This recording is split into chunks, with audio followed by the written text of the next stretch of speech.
For most of its life, there were 3 lightkeepers here. Work at the Lighthouse, each would do a shift each night between 4 and 5 hours, depending upon the season. That was only half of what they had to do.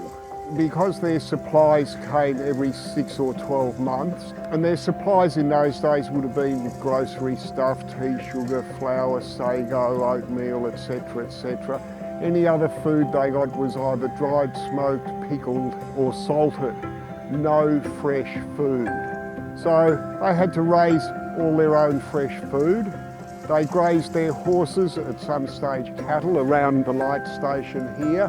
When it came to their fruit and vegetables, there was a place on the Parker River chosen. The Parker River is a site about 3 kilometres east of here. They were essentially running a mini farm as well as running a lighthouse, and that would have taken a fair bit of work. The women, they would have baked their own bread every day. Generally, the women here were supporting their husbands and raising very large families, certainly in the early days. Living here was like living on an island. The only way in and out was really by sea. You could ride to Apollo Bay.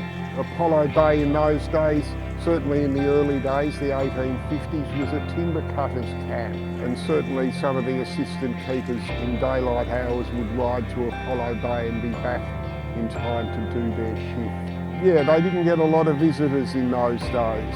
During the gold rush, news of new finds of gold were actually kept secret from the assistant keepers. They were known to just walk off and head for the gold fields.